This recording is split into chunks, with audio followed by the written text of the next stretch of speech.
What are you doing? I found some blackroot. She loves it. Blackroot? I am the father of 2 children, and you never ever give a baby blackroot. Well, my mother raised us on blackroot. It's good for you. For tear on your chest, doesn't it, Dick? Her name is not Styx. She's Laura Dannon, the future Empress of Tyrus Lee. And the last thing she's gonna want is a hairy chest. Did you see what he did? He stole our blackroot. I'll get some more, don't worry about it.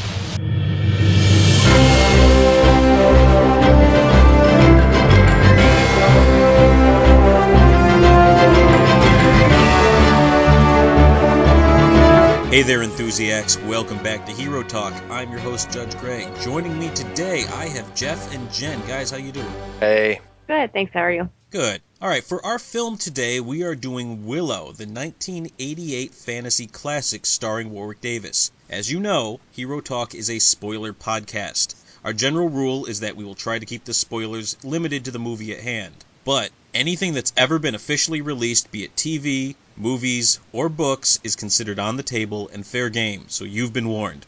Alright, so this movie, again, I need to stop doing this. I go back to these movies that I absolutely loved when I was younger, and now I'm watching them for Hero Talk, and all I can do is sit there and point out and nitpick all the little things that don't work anymore.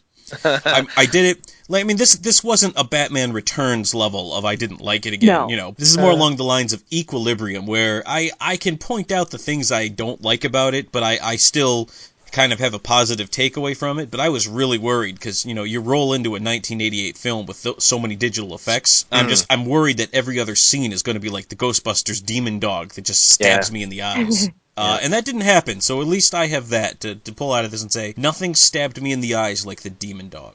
I don't know. What did you guys think? Well, I might take it first just because I have some history with it. I had pretty fond memories of this when I was a kid. I think it was one of the VHS releases that fall that we were kind of expecting, because I remembered the marketing and the advertising and everything, and you know, it wasn't like there were many fantasy films, and the fact that it was Lucasfilm, obviously. Yeah, back when that was a nice thing. Yeah. Remember when Lucasfilm meant it would be good? Yeah, and I quite enjoyed it as a kid. I remembered reading some comic adaptations of it as well that I'm assuming were tie-ins as well, and getting excited for it that way. But I thought it held up very well. I'd never seen it on Blu-ray before. In fact, I don't think I had seen it since I last saw it on TV with commercials, which is not a good way to see Willow, just in case you're wondering. But yeah, the Blu-ray was pretty good. And yeah, like you said, for a movie that has a fair number of special effects, they held up pretty well. And even under the lens that is Blu-ray, I really only had one or two, and I'm not going to include the blue screen stuff because... Right, 1988 blue screen is what it is. You're not going to get around it. That's what you can do, That's what you can do with blue screen from 88. And yes, there was a mixture of giant size sets and things mixed in here and there with the small perspective stuff that they did as well. I got to respect that. I'm talking about like actual moving effects on the screen. I have to say I was pretty impressed, and apparently, having done some light reading about it, the film got quite a bit of kudos back in the day, and they did a good job of making them pop on the Blu-ray, or at least not stand out in a negative way. Right, you're always so afraid that now that you're watching it on a 50-inch screen in high definition, suddenly it's not quite going to be what it was the first time you saw it in your head. But I was very pleasantly surprised that even the morphing scenes, which are still just as good today and still look impressive. I mean, these are the guys who basically invented morphing for cinema. So it's kind of nice that you can still look back and be like, yeah, and that's why they're the gold standard. Yeah. I'm curious to hear the perspective from someone as Jen, who had never seen it previously, seeing it for the first time. All right, so Jen, this was the first time for Hero Talk. You watched this movie in preparation just for my podcast. That was the first time you'd seen it? Yes, I had actually never even heard of it. Okay. Up until about a month ago. Many haven't. Wow. I'm not surprised, actually. It's really weird to me because this movie was such a huge part of my childhood. I recorded it when it was on TV, commercials and all, and I wore out that VHS tape watching it over and over and over again. And then I got it on DVD, some few years ago, and I'd watched it many times there. And then I think it had been about 10 years since the last time I actually sat down to watch this movie. I still have memorized most everything in my head. There was a point in time when I had completely memorized the spells that the two witches are using against each other in the climax. But yeah, I guess if you just didn't happen to be around in 1988 to see that wave of hype. Well, I was 2. Yeah, I mean, so you wouldn't really have been picking up on it. It would have kind of gone No. over your head. Yeah, and if you weren't riding the wave of hype for this movie, it seems like you just wouldn't have known about it. No. And I actually really liked it a lot. I liked it more than I thought I was going to. When he had explained the story to me, I was kind of like, this is going to be a snooze fest. I don't know why, because I like a lot of fantasy and stuff like that. But yeah, I liked it a lot. And I mean, I adore Val Kilmer. So anything he's in, automatically, I'm a lot more inclined to watch. And God, I loved him in this. Oh. I'll keep that in mind when you do the Batman Forever good. hero talk. Yeah. But yeah, I actually quite like Val Kilmer in this too. Yep. Oh, I think he's a scene stealer in this. He's pretty pitch perfect, really, and he can rock a dress as well. He can, which and not every man can. He turned that dress into pants rather suitingly, as he played. I should say who he played. He played Mad Mod again in this movie. Yeah. I will say every character's name the way that Rizal did. So just as a goat. As a goat, Mad Mod again. Willow. Yeah, I love the gag that Rizal keeps changing animals in this. Just, she's like what was she the first? Was it a possum? Is that what she was supposed to be? Yeah, it actually looks like an Australian possum. Having encountered them in the wild, i.e., suburbs of Australia, that does look pretty much exactly like an Australian possum. I will say though, as long as it's hero talk and I'm nitpicking, it makes absolutely no sense when the evil armies are there to take Willow and Mad Mardigan and the baby. First of all, I don't know why they're taking Mad Mardigan and Willow. It seems like they just need the baby. Like, let's take the people who can stop us with us. Like, no, why don't you just kill them and then leave? I don't understand why they took Rizal. Like, they didn't know who she was. They're like, oh, and we're taking this muskrat, too. Just because we're evil, grr. And we have a purpose-built cage. Yeah, it's a good thing on the back of our cart. Oh, man. Anyway, so I'm getting a little bit ahead of ourselves, but I was quite a fan of this cast. Some of these names, like, you really have to look to see what they've done. Like, for Warwick Davis, as popular as he is and how so many people know him, he's not in a whole lot. No. Now, I mean, you look at his IMDb page, and he's made appearances in all kinds of shows that I have never seen in my entire life. But he's not in too terribly much that's really mainstream. Bearing in mind that I've never actually seen Harry Potter, and I hear tell he played somebody in those movies. So yeah, Jen, you'll remember. I can't remember the guy's name. You know the person we're talking about here, right? Gosh. The Professor something, I suppose, or Flit something. I'm sorry. Yeah. Slit something. Yeah. So, I absolutely adore Harry Potter, but yeah, I forgot his character's name. I'm sorry. Yeah. I mean, I kind of think of him like first he was an Ewok. In my head, I want to say he was Wicket, but it wasn't ever named in the movie, and I think he was Wicket. Yeah. Yeah, I guess he was Wicket, because then he did a couple of those spin-offs, if you ever saw those. There were these Ewok made-for-TV movies. I don't like to admit having seen those, but yeah, I did. And I'll admit, I had a stuffed Wicket toy when I was growing up. So I knew Wicket. I mean, I didn't really put two and two together till years later. They were the same dude. I knew Wicket. I knew him in Willow. Then he was the Leprechaun in several of those movies. I don't know if he was in all of them. Like I don't know if he was the rapping Leprechaun or how many he was actually in. I just know he was the Leprechaun in them. He had a cameo in the pod race scene in Phantom Menace. I had no idea. Who was he? Was he just some guy who was on He's just a little guy in the audience laughing along with Weight Watchers Jabba. He just happens to be there. He doesn't. I don't think he speaks. I think he might cheer at one point, but yeah, if you slow it down, you can see him. Yeah. So anyway, I was just very impressed with Warwick Davis in this movie. I think he was only 18 when he was doing Willow. Yeah. I was interested, and I haven't looked it up, and I almost don't want to because I don't want it to ruin the magic. But how old was the woman who played his wife? I went to look that up, and it's grayed out. So I'm gonna. She don't want you to know. That's what's going on. She doesn't have a Wikipedia entry, and I'm too lazy to go looking for the IMDb. Cradle robber. Yeah, but so I have to assume she was older than he was, though. I mean, she would have had to. Now, I don't know if this is really like a nice thing to say about the guy to be like, oh, I didn't know you were 18. You looked so much older than that.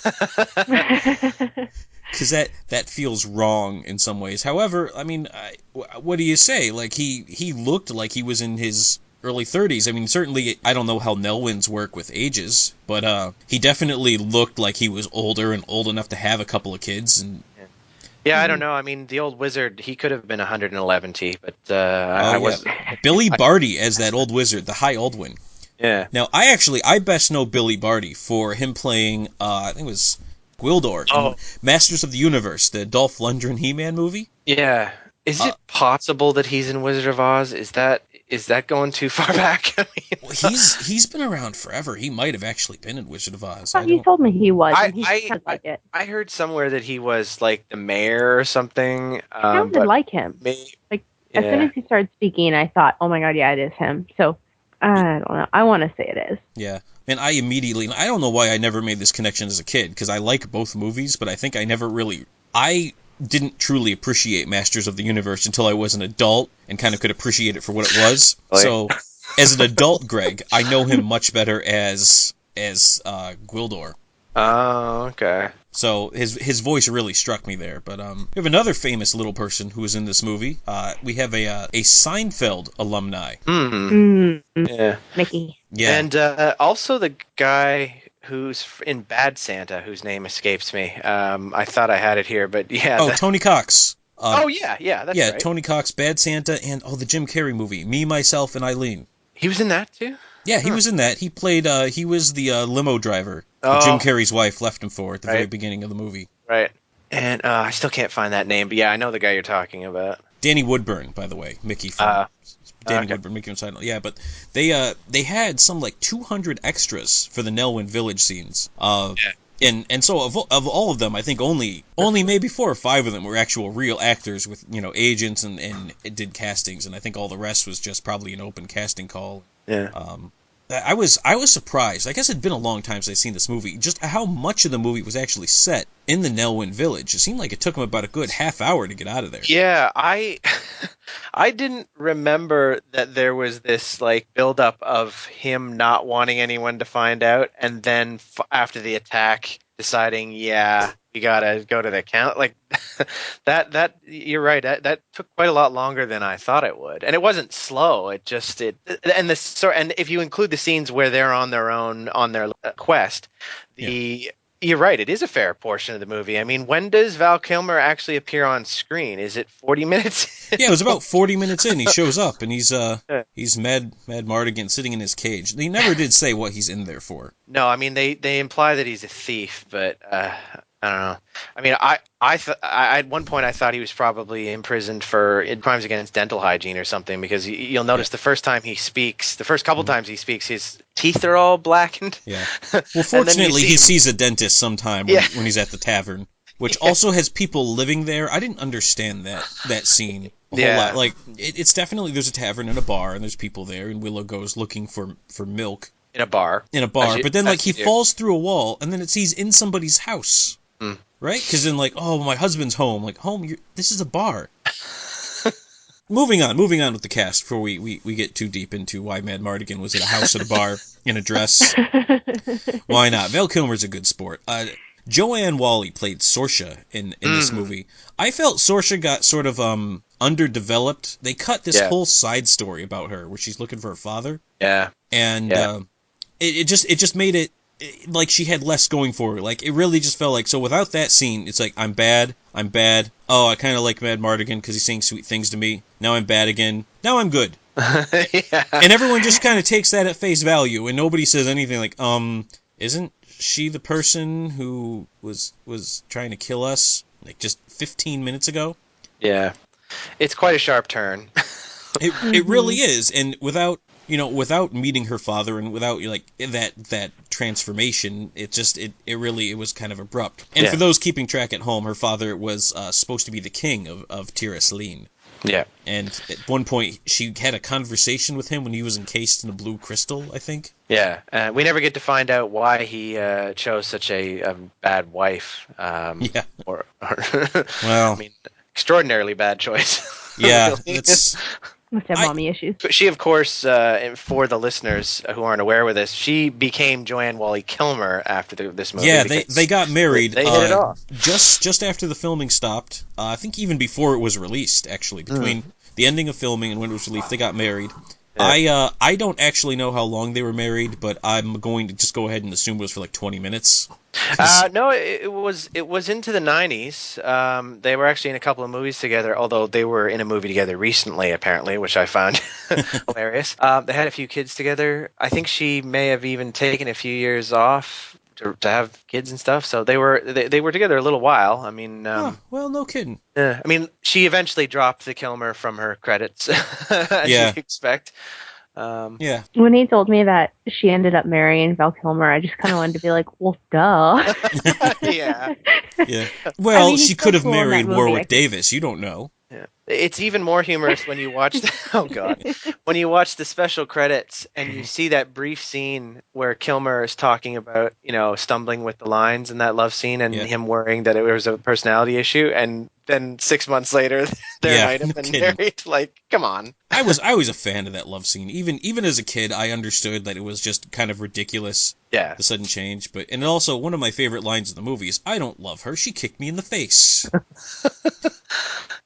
And it's funny, Kilmer didn't get to do nearly enough comedic roles, and this isn't a purely comedic role, but certainly there's a lot of fun-lovingness to the character. But people that haven't seen the film Top Secret don't appreciate that he actually can do comedy rather well, and that I'm pretty sure that Top Secret precedes this movie by a year. I mean, he's so known for Iceman from Top Gun. I'm ashamed to admit that I have really no idea who Jean Marsh is, but reading into her background, she's the real deal. She's got some real chops apparently, and she was put in the Order of the British Empire a few years ago. So yeah, she's still around apparently. Yeah, she is. She's still doing stuff. And I don't have any background on Patricia Hayes as Finn Rizal. I've never seen her before or since, but she did a pretty good job anyway. Yeah. I liked Finn Rizal in terms of, I've said it before, as the animal that kept changing, but she was very antagonistic to Willow and Madmartigan for this way, you fools. Like, all right, hang on. They've been riding horses for what I have to believe is overnight, nonstop, because Madmartigan and Sorcery had this conversation about the things you said last night. I'm like, well, that was during the day, and it's during the day now, so that means you guys have just been riding non-stop since that whole encounter. Why don't you cut them a little break there, Finn Rizal? Some people don't have wings. And she's like, oh, as the crow flies. I'm like, yeah, we get it. Also, and I thought this was kind of funny, for as allegedly hard to find and as mythical as Tirys Lene is supposed to be, it's actually less than a day's ride from Tirys Lene to Queen Bavmorda's castle. Yeah, convenient, huh? Yeah. Was it just... Do people just not like to explore in this universe? Is that what's going on? Because it seems like people would have found it before now. Yeah. I can only wonder where the other kingdom, whatever it was called, starts with a G, is. It's probably just over the next hill or something. Oh, the one they destroyed at the very beginning of the movie? Yeah, it was probably just next door. By the way, before we get off the cast, as one final, I'm sure it won't be the last embarrassment. Galadorn, by the way. Galadorn. When I don't know why, but I'm familiar with Kevin Pollak, obviously, as one of the brownies. When I started seeing this again, despite the fact that I've seen it 10 times before, for a minute I thought the other guy was Tim Robbins. No, Rick Overton was the other brownie. I have always disliked the brownies. Yeah. It's I was not a fan of them the first time I saw it. I was not a fan of them any subsequent time. And when I rewatched it very recently, so for this podcast, I was also still not a fan of the brownies. Is it the French accent? Is that what it is? It's a lot of it is the French accent, and the bickering for absolutely no good reason. And why are they carrying around the dust of broken heart? just because. Just because, just to set up some. I mean, I guess I would prefer that be the reason Madmartigan and the Sorcerer get together than something more contrived. Like, if we're gonna have it happen, it might as well just be some supernatural reason, because I don't know what else would do it. But and again, I did actually like the scenes when Madmartigan was under the spell, so yeah. I guess I did get some benefit from their appearance in the movie, but I just don't see why they were in it or why they were French. And I remember seeing some of those special features, and they did them in character. Yeah, and they're even more annoying. Yeah, they're even more annoying when they don't have a script. I couldn't take it. You have to wonder why the fairy princess puts up with them, but to each her own. Yeah. That fairy princess special effect, I was really impressed with it. That still holds up today. It's pretty cool. Yeah, and like you read how they do it, and it's like they had the actress in there, and they're they're blowing the fans at her, and then they're slowing it down. So I guess she must have had to read her lines at a fast speed, right? Maria Hovo is the actress, and basically they show how they do it. They're shining all these lights on it, and then they're shooting it against a black background, and they can put her anywhere, and suddenly you have this shot that just works. All right, so you know what, we've talked about the cast enough. There are two key members of the production crew that we absolutely need to discuss. Executive producer George Lucas, director Ron Howard. In what I think was the third movie that they've been together in some form or another, if that's right. Yeah, I mean, and if you mean American Graffiti, yes, Cocoon, and Cocoon, if there's another one in there, I'm not aware of it, but yeah.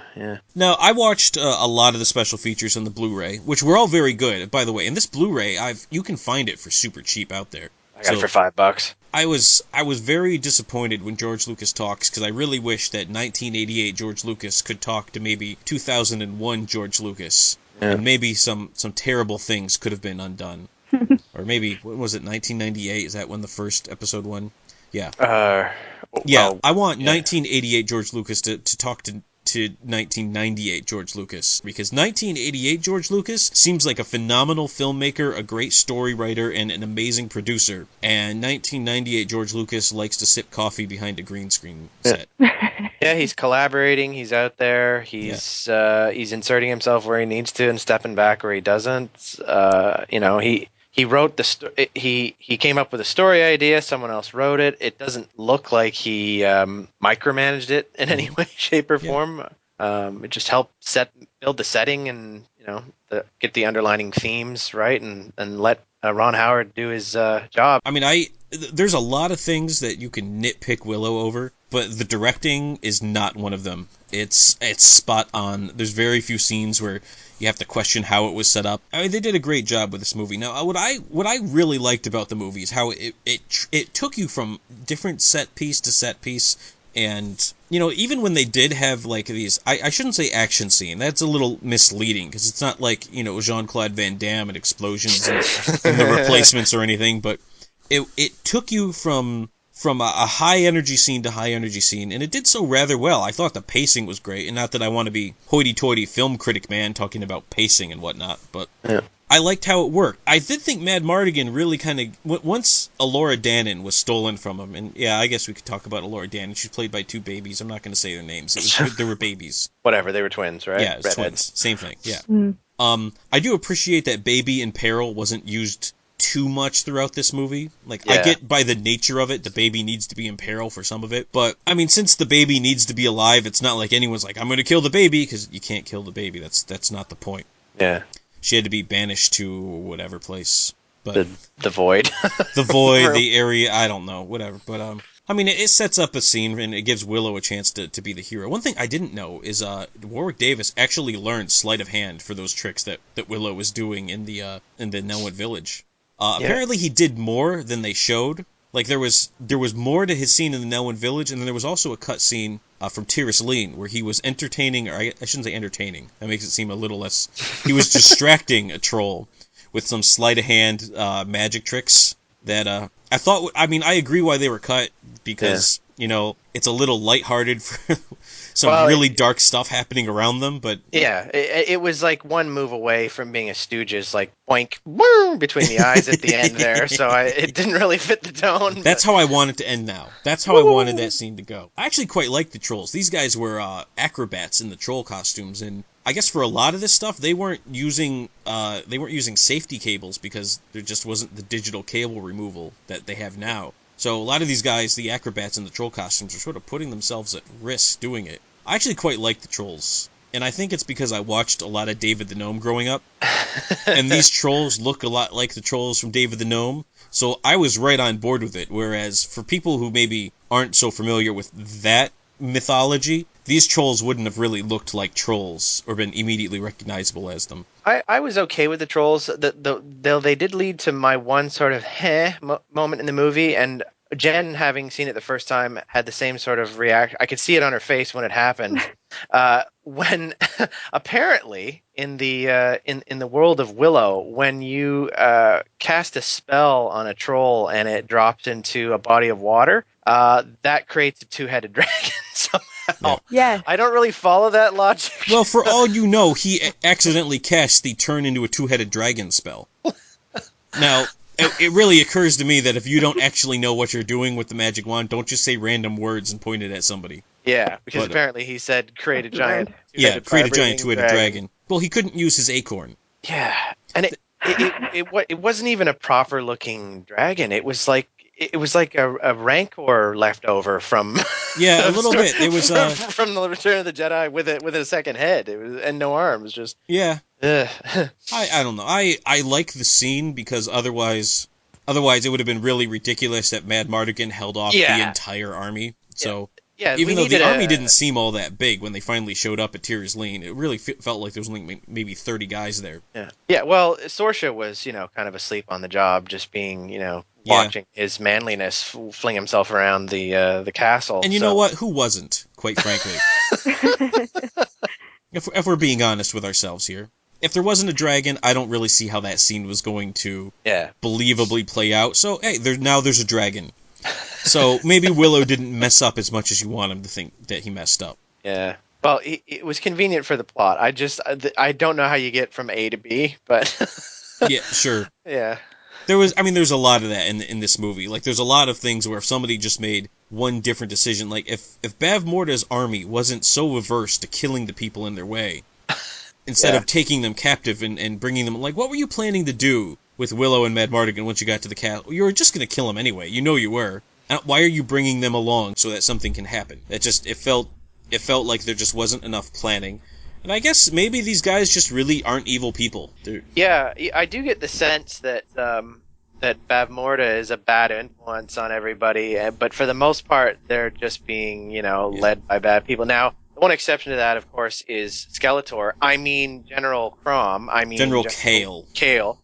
I keep saying Crom, even though I know it's wrong, and I know that Crom is like I think he's the warrior god in the Conan mythos or something, but Kale doesn't. I think isn't Kale a vegetable? It just doesn't. Kale is like a weird leafy thing, and he's wearing a skull of God knows what on his head, and he's got a beard that looks like the cow catcher on an old locomotive as well underneath there. Yeah. It's pretty out there. However, I do have to say that 8-year-old Greg loved General Kale. Yeah. I thought he was awesome. I thought he was a great villain. I was a big fan of that final confrontation with Mad Mardigan and Kale right after he kills Eric. There was a crazy scene at one point where when General Kale reported that Sorsha had defected, and then Bav Morta smacks him. And it just occurs to me, like, why would you hit? How was that even almost his fault?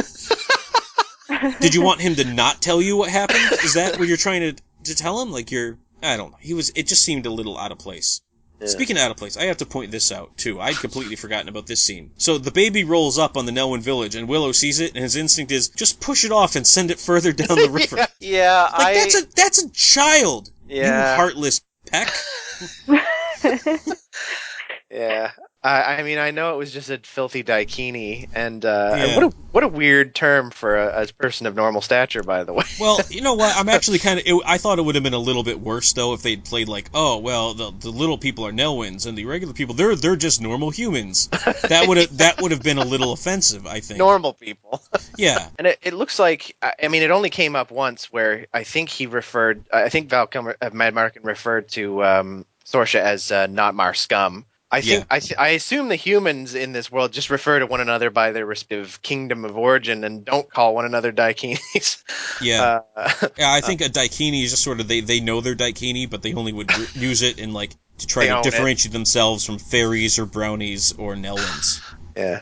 Can only assume that Lucas just made that word up on the fly. I'm sure he could. He's the kind of guy who really can just do that sort of thing. That's where he excels. That's where George Lucas is a good creator, because he can just make up a story like that. I'm sure if you asked George Lucas, he could just sit there and come up with some story of how the different races came to be and the relations with each other. I mean, that's his strength. Not to derail us completely, but actually he did. He sat down with Chris Claremont, who you may know is one of the key writers of the X-Men during the 90s, and they actually banged out or he did, with his guidance, a 3-book novelization of that world, set when Elora Danan, spoilers, is a teenager. So yeah, he actually did get around to kind of fleshing the world out a little bit more. No, you don't have to give a spoiler warning on Hero Talk. I do that whole thing at the beginning where I say we're a spoiler podcast, Yeah. Apparently, it's like 15 years in the future or something like that, and Willow is still alive and all that stuff. So yeah, apparently they did flesh it out a bit. Yeah. As long as we're talking about Elora Danan. Now, the whole point here wasn't that Elora Danan was, she was supposed to defeat Bavmorda and end her evil reign, but it seemed like she fulfilled that prophecy when she was still, 9 months old. Yeah. Because she was still an infant, and Bavmorda, shocked herself and destroyed herself, and really all she needed was Willow to do the disappearing pig trick. Yeah, he had the power all along. The child just showed him the way. It's funny, he says it's his old disappearing pig trick, but it's a little different because instead of, trying to use sleight of hand, he actually used magic to make her transport somewhere else. Mm-hmm. I guess its confidence sold it, because you think Bavmorda would be able to sense that the girl was still around, but she immediately assumed that once he did the spell and she disappeared, oh, well, she's obviously not still in this room. He actually sent her to the place that I firmly believe didn't exist 10 seconds. Okay. A little silly. I didn't notice it when I was growing up, and I still think it's kind of fun now, and it gives Willow his moment, because Mad Mardigan was owning the movie up until now. Yeah. Well, yeah, I found it interesting that they made it so that Mad Mardigan, helped him get into the inner sanctum, and then from then on he was kind of the... Well, you kind of thought Sorsha was going to be involved, but really all she did was almost get impaled on the. She was really a big non-factor in that final confrontation. Yeah. And quite frankly, in the grand scheme of it, so was Razel. I mean, Razel, she has the magic wand, so she's going to face off against Bavmorda, and then they have that crazy sequence where they're just chanting at each other and things are going along and la la la la, which is hilarious to this day. Jen, as a big Lord of the Rings fan, that old lady on old lady fight scene, how do you think that stacks up to Saruman and Gandalf in Lord of the Rings? Kind of pitiful. Yeah, that was whoa. It was more for comedic value than anything else, and when I'm a kid, I'm okay with that, but as an adult watching the movie, I kind of wish it was a little bit more epic in its scale, rather than they all end up just kind of clambering over it, old lady style, and then they fall over, and one of them gets knocked out, and the other one isn't. Yep. And then, so we get the second acorn, because there were 3, and one was cut, so we only see 2. And it still doesn't work. So we never actually get to see an acorn work. It's Chekhov's gun, but it jams whenever you try to fire it. Yeah.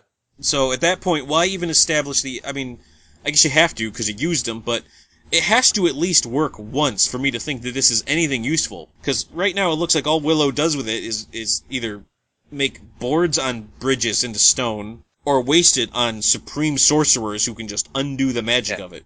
Counterspell. Boom. Done. Yeah, we missed the whole scene with, I think there was a piranha monster that was in the lake on his way back from the island when he got Razel, and he used it to turn him into stone and sink him.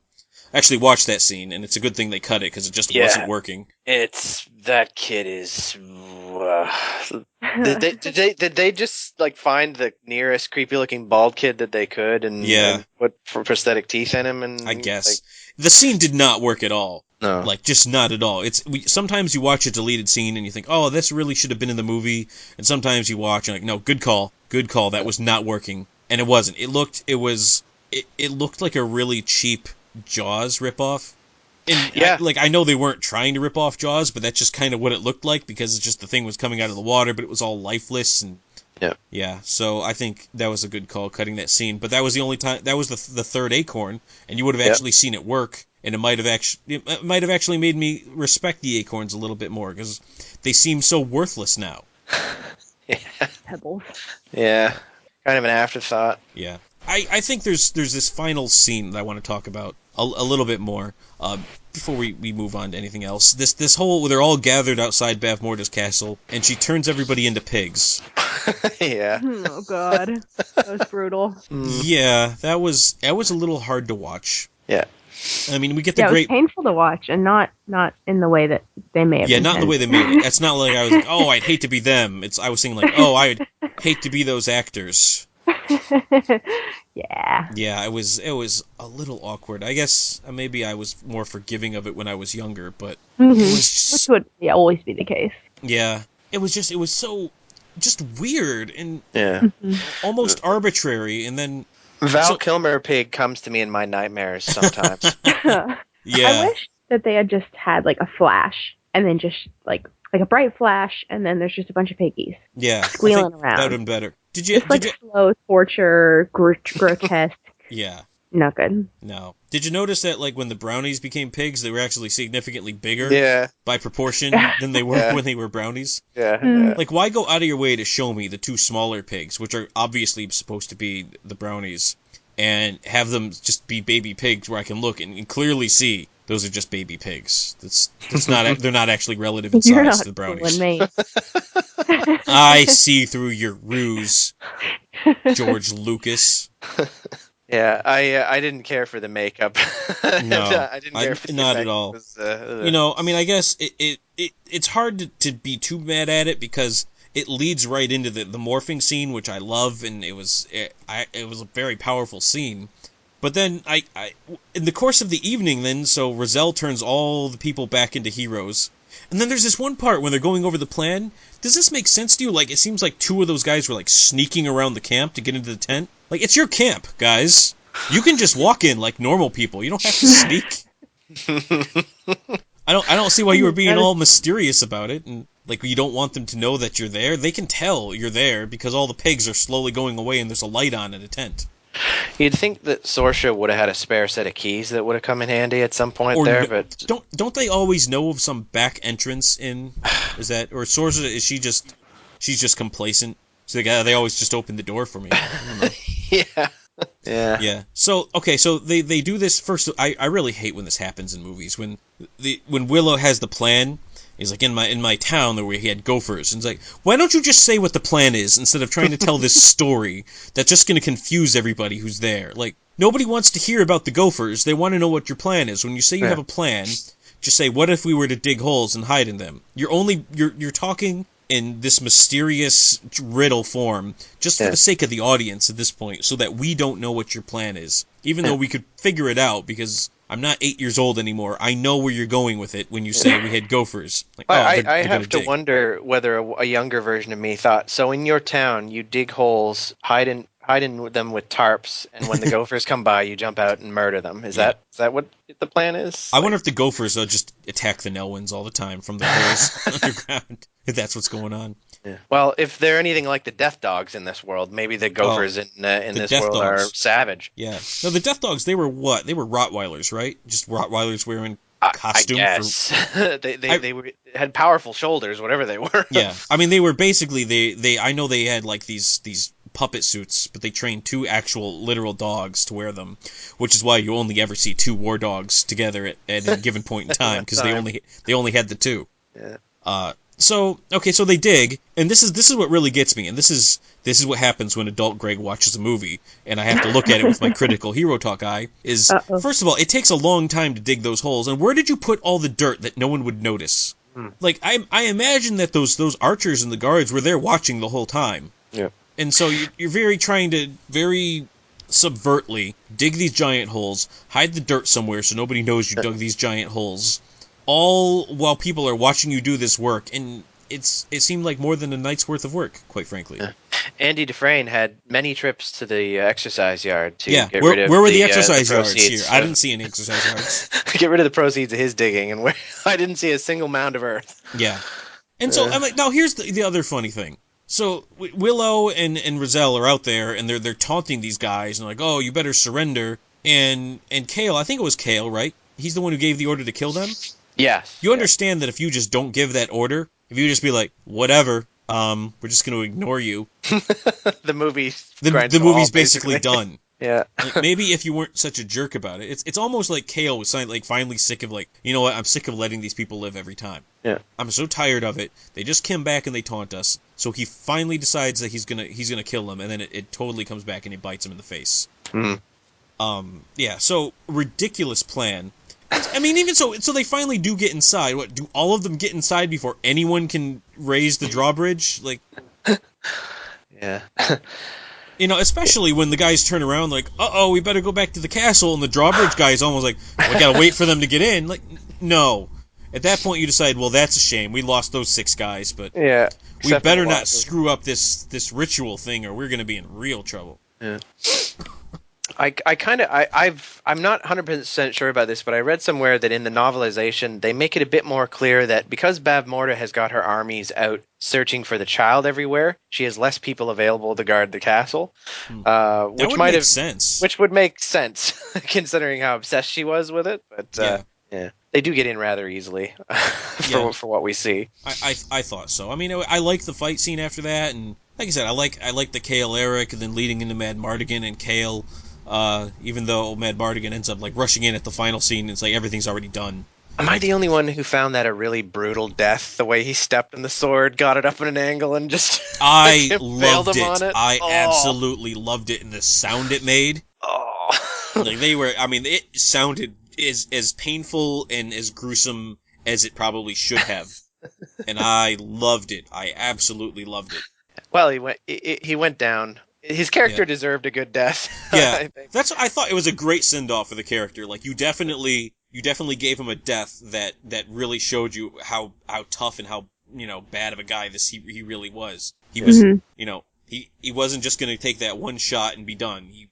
He fought to the bitter end. So Didn't he get his helmet split mostly in half at one point? Mad Mardigan did this like twisting, spinning hit to the face with his sword, and it like shattered half the helmet on him. Why isn't there more Willow cosplay? I've always wondered that. You never see any Mad Mardigans or Sorcias at You never see Mad Comic-Cons Mardigans or Sorcias. I should do that. I should dress as Sorcia for the next Comic-Con. You really should. with the Mongol helmet. Yeah, with the and Mongol helmet headred. and get a red wig, arrows, and all kinds of arrows and stuff. I think I could pull it off. I don't know. I think Joanne Whalley would be appreciative of it. I don't even see like Joanne Whalley or anybody or Gene Marsh or anybody like when you know at the Comic-Con you see the stars of yesteryear's classics trying to sell their signature for $20. I'm looking at you, Lou Ferrigno. You never see anyone from Willow. I mean, even some of the folks from Firefly still play that game. It's just not enough of a cult film. I mean, I'd say it's even second fiddle to Labyrinth. No, you take that back. You take that back. No, well, I just in terms of wider popularity, like I like Labyrinth for completely different reasons. I think despite the fact they're both fantasy films, they share little else in common, apart from the creatures and things like that. But Labyrinth seems to have a lot more people who look back on it as like one of those nostalgia films, whereas I don't know that Willow really falls into that category. At least I never see it held up like that. I heard that there was a fake tweet about a Willow 2 that was a result of that Ricky Gervais series Life's Too Short that he did with Warwick Davis. Right. I think that Val Kilmer actually went on and they fake tweeted like a Willow 2 ?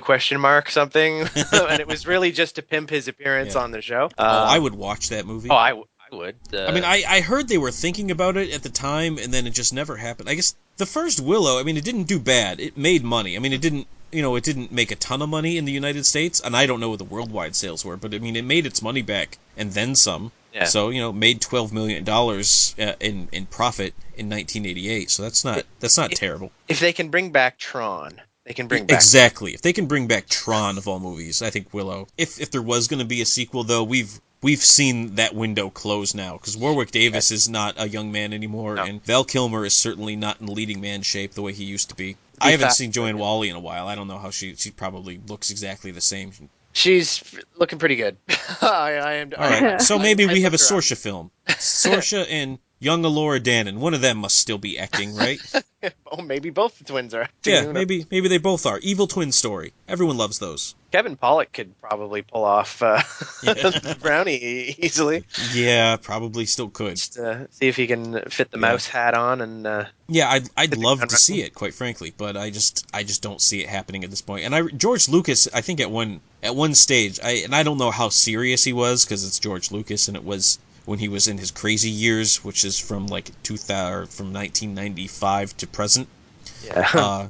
He said something to Warwick Davis about like, yeah, I'm thinking about doing a Willow too, but you won't be in it, which is odd because he's Willow. Yeah. Yeah, that's. Yeah, I don't know. I heard something about it. It was with Warwick Davis was doing a lot of press tours when he was trying to sell his book called "Size Matters Not" is the name of the book. All right, so I think we're safely into the time on Hero Talk where we can talk a little bit of what our favorite parts of the movie were. And so Jen, since this is the first time you've seen it, we're going to start with you. As somebody who did not see this in her youth and is now, as an adult, seeing Willow for the first time, what was your favorite part of this movie? Oh gosh, it's really tough, but I'd say pretty much the more action scenes with Val Kilmer. No, honestly, because I've never seen him in a role that was so out there. He was so funny. He was so cool. He was so good when he was fighting. I just loved watching him, like Jeff was saying earlier, like just I think it was him, sorry, just stealing scenes. Yeah. Like he stood out so much, and I just couldn't help but just smile. I loved that character so much. So honestly, those scenes stand out the most to me, but I can't really name one. Yeah, he does make an ugly woman, though. I'm going to have to take that away from him. Yeah, no, I understand what you're saying, and I do like even when he was dressed up in the drag, and then but then I mean you go from that scene right into that chase scene that I quite liked, even though it had a little too much brownie for my taste. But seriously, it did. But I mean, it was at least fun, and it was I kind of like the Willow Mad Mardigan relationship. Me too. And how it progressed. Yeah, I mean, it really started with, like, Willow, it was, he doesn't like him, he's this dirty daikini we found in a cage, and then eventually, I mean, he gets to this point where, especially right after that escape, he's like, I can't do this without this guy, like, he really saved us back there, and despite how much I want to be angry at him for doing this, and then there's that awesome scene with the Blackroot, which I still think is hilarious. You never give a baby Blackroot, like, I was raised on Blackroot. I was raised on it. Not to interrupt, but you just reminded me of one of my most, like, aw moments of the whole movie. Okay. When they're walking, and Willow, and they're like, well, they're being forced to walk, and Willow kind of stumbles, and he just, like, swoops down and picks him up and puts him up on his shoulders. I thought that was so sweet. You know what, for something that's only on screen for, like, a second or two, and is not really focused on a whole lot, I thought that was a powerful moment. Yeah. For both it totally of those was. characters. Yeah. Yeah. And I like how Mad Mardigan, he really honestly seemed like he actually liked Laura Dannon. Like, even when he was just being the punk who had the baby stolen from him. Yeah. Although I really think he probably should have been chasing after the baby when it was stolen from him, but I don't. Instead of drowning his sorrows. Yeah, instead of drowning his sorrows, chasing women around in an inn/domicile.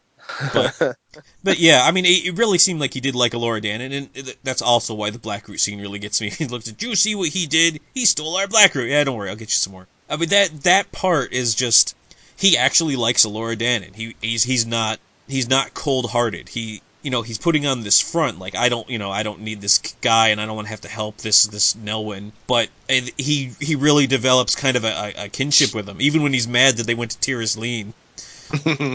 So I was a huge fan of their relationship together, and I really feel like there should have been maybe more Warwick Davis, Val Kilmer vehicles out there to be explored. Yeah.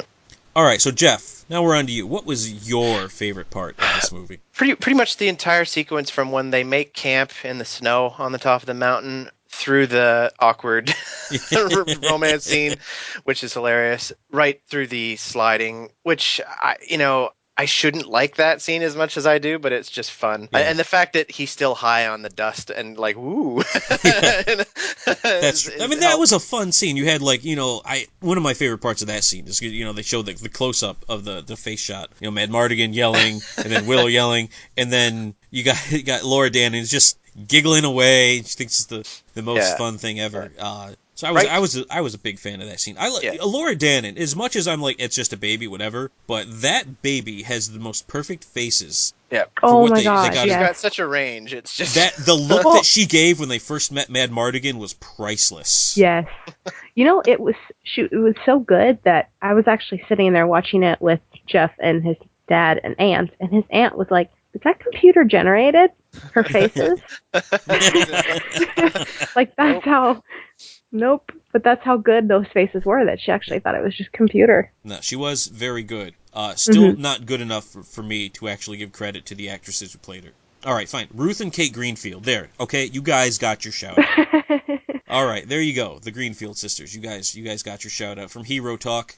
You have peaked. Much like Jen, I'd have to say Mad Mardigan was my favorite overall character. As good as Warwick Davis is in that role, Mad Mardigan's pretty hard to beat, and I love really. Yeah, I love the progression of the look. He starts out as a little Grima Wormtongue in the cage, and then he's in the golden armor, and then at the end of the movie, in the final shot, he looks like a cross between like a dandy pirate and the lead singer of Extreme. He just completely runs the gamut of looks. In the final scene, where you finally do see Sorce's father, he does make a final appearance in that scene. Yeah, possibly even credited as such. If I haven't looked, but I'm assuming that. Yeah, I didn't even look. I don't know if he was in the credits or not. But yeah, the old guy with the beard, you can watch it right now and look. That's supposed to be Sorce's father. He's the king of Tyr's So there you go. He did finally make some appearance in the movie. Got most of his part cut and his entire subplot completely wiped out. But he did finally show up. But yeah, I love that scene when they're in the sledding, which Warwick Davis hated. It's also the only part in this movie where I was very, very obviously able to pick out that there were stuntmen in the wide shots. Yeah. In most any other scenes, it was very hard to tell, and I don't know how much of his own stunts those guys were doing, as how much that Mad Mardigan was doing and how much Warwick Davis was doing. But in the sledding shots was the time where I could definitely tell that is not Val Kilmer and Warwick Davis and a baby. That is two stuntmen and a doll. Did I steal your favorite scene then, or did you have another one? My favorite scene is the final confrontation between General Kale and Mad Mardigan. Yeah. It's still, to this day, I watched it, for the first time in 10 years, and I was just as enthralled with their fight with each other, and just how much effort it took to take Kale down, and just how gruesome. Keep him down. Yeah, just how gruesome it was when it finally happened. And it stays with me today as my favorite scene, and I won't change it because I like it. So that leads us in. Now is the time on Hero Talk where we give this movie a score. And so I started with Jen last time. So Jeff, I'm starting with you. Well, what would you score this movie? I'm going to give this 4 bags of dust of broken heart out of 5. 4 out of 5. Yeah, I could definitely see that. Yeah, I see the flaws that you did, and the Blu-ray lays some of them a bit more bare than they would have before, as does just the clear light of day that one has in adulthood. But I have to give it huge points for originality. It would be very easy for someone who didn't know anything about this movie to hear Little People and fantasy, and it's just a Lord of the Rings ripoff, but it really tells its own story. Yeah. And there's every fantasy film's a bit derivative of something, but it's a pretty unique story. And if there's only a handful of notable 80s sort of fantasy films, and if you haven't seen this one, I think it's worth a watch. I'll say, and I'll just kind of piggyback off what you said. There's a lot of times where when people are in the fantasy realm, and they're either ripping off Tolkien or they're straight up doing Tolkien. Yeah. And Willow feels like a universe that's fantasy, but not in the Tolkien verse. There's no elves with bows and arrows. You have so you have the Nelwyns instead of the hobbits. But at the same time, then you have the brownies, which is something completely new, and the fairies were something, and you have the David the Gnome trolls, which I liked. And I really think it's fantasy, but it's not the same fantasy you've always seen. And I'm not a huge fantasy guy. I actually don't like Lord of the Rings, and I'm a huge Willow fan. And I think maybe because for me, my formative fantasy is Willow, so I don't like when people go to Tolkien all the time because I like this world. And, especially, you can point out every flaw in the movie, and I think we've done a pretty good job. Pretty comprehensive, But yeah. the bottom line is this movie is over 2 hours long, and it doesn't feel like it. And I watched it and was just as engrossed when I watched it last night as I was when I watched it for the first time in 1989. So Yeah. all right, so Jen, we're to you. What would you score this movie? I'm going to give it 8 brownies out of 10. 8. You had to brownies, huh? Brownies. Mm-hmm. Awesome. You couldn't. Just no, for you. Just for me. For you. Thanks. 8 brownies out of 10. All right, now for me, I would have to give this movie 4 disappearing pig tricks out of 5. Nice. I still like the movie. You have its flaws. I mean, I really thought I'd be giving it a 5. I did, but when you're looking at it now, there are some parts that are a little hard for me to get past. However, 4 is not a bad score, and the scores don't matter, and it's Hero Talk, so whatever. I love this movie. I think it's something that everyone should see at least once. The fact that you can get the anniversary Blu-ray for $5, I think that's a steal. If you can find it, absolutely pick it up, watch it, watch the special features. I think you'll love this movie. It's fun to watch all the way through. Yeah. It's at the risk of bringing up pacing again. It is well paced. I don't know how. I don't have a better way to say it. It just works. There's not really slow bits. When you can go for 2 hours and you have me the entire time because you know where to speed it up and where to slow it down. I mean, that's something that 1988 George Lucas has over 1998 George Lucas. Yeah. For one brief second, when all the Newlands are still together and they're carrying the baby, there's a section where I'm like, oh no, they're stopping. This is going to get slow. And then what do? They throw in a comedy vomit scene, and it just keeps everything moving. Yeah, they do. I should just point out though that that's not how babies vomit. Just as somebody who's had their share of being puked on by a baby in my life, that's not how it actually works. So there you go out there, Hero Talk listeners. That's a little something to look forward to when you become parents. You're going to get puked on, and pooped on, and peed on. So there you go. We'll end on a high note. All right, hey guys, thanks very much for coming on and doing this with me. Thank you. Yeah, I always like to revisit these movies of a particular era. It's a lot easier for me. It's harder for Jen, unfortunately. But 2 out of 3. Unfortunately, but you know what? Sometimes it's very good to have an excuse to go back and watch a movie. Like, I did not have to go buy this special edition for Willow. I had it, and unfortunately, just because life gets in the way, it was still in the shrink wrap. And so a couple of days ago, I was very pleased to be able to cut it off and pop it in the Blu-ray player, and I mean, just fell in love with the movie all over again. But I mean, there's a couple little things, so it's probably not. It's not Casablanca. It's not going to be a 5 out of 5 when you watch it decades and decades later. But it's still a very good movie, and everyone should see it. Anyway, on behalf of my panel, I just want to thank everyone for joining us for this episode of Hero Talk. If you have a movie that you want us to discuss or you want to join in our panel, you can email herotalk@enthusiacs.com. If you want to check out more of our podcasts, our Let's Plays, articles, videos, and reviews, visit enthusiacs.com. You can follow us on Twitter @Enthusiacs. And subscribe to our YouTube channel. We're at youtube.com/enthusiacs. And as always, we'll see you right back here on the next Hero Talk.